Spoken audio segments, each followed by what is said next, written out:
Mr Limbrick, the question, please. Thank you, President. My question is for the Minister for Equality. The Minister would know that I have a strong interest in the defence of the rights of Victorians, and indeed it's been one of my main sources of disagreement with the government over the last few years. But my question to the Minister is this: do the rights of biological women and transgender women sometimes come into conflict?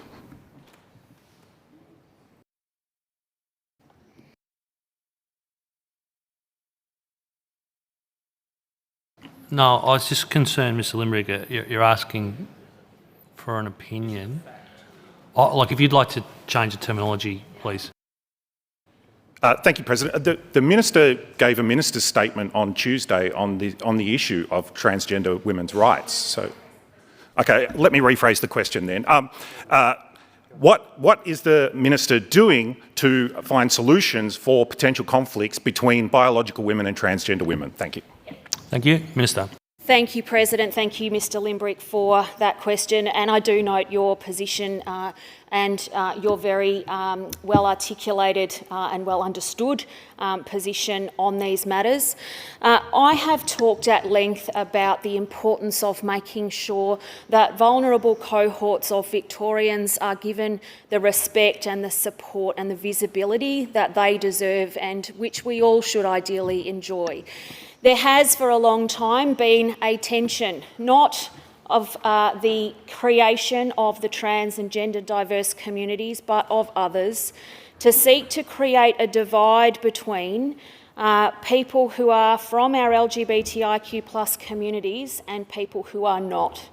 And it's a really dangerous distinction, to my mind, to be drawing, not just because what it does do is perhaps permit or encourage the stigma that we as LGBTIQ+ people live with, but also to seek to excuse conversations in the name of civilised debate or different views that are at their heart about saying that one particular group within our communities should have lesser rights to participate in a range of activities that we all take for granted. For example, being able to apply for a job and actually get it without your gender or gender identity or sexuality being part of a decision not to employ you.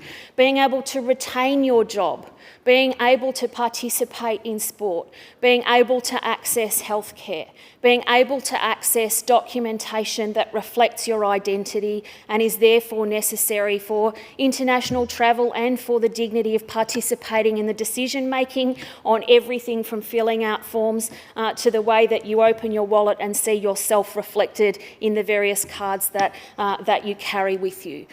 It's so important that we understand that in these conversations, the disadvantage and the stigma that is not just caused but is perpetuated and augmented by a conversation on this conflict between rights ignores the overwhelming views of Australians and indeed of Victorians that trans people should have the same rights as others to participate in everyday life and be given the same opportunities and indeed protections at law to do that wherever it is a thing that is required to be done. Again, really importantly, I want to see that any conversations about trans rights are done in a way that actually recognises the damage that they cause and recognises the desire for trans people simply to be able to live in the same way as everybody else. Mr Limbrick, supplementary. Thank you, President, and I thank the Minister for her answer. It's sounded to me from your answer, and I don't want to put words in your mouth, that you don't see that there is a conflict because to my mind, it looks like there may be situations where there are conflicts where the government may need to look for solutions on how to manage and deal with those conflicts. That was a statement, but I think the Minister's prepared to respond. Minister. Thank you, President.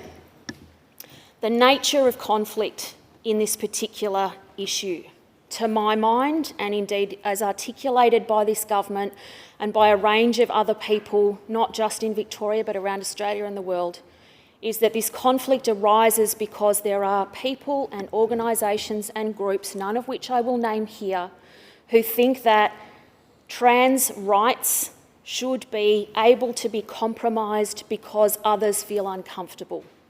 That is a conflict, to my mind, that is a contrivance. That is, in fact, something that seeks to excuse an argument, to denigrate, to weaponise against and to cause or perpetuate discrimination or stigma in the name of the idea of robust debate, a difference of views. The conflict does not come from the trans community. The conflict comes because people view the trans community as somehow different in a way that should enable them to be treated differently.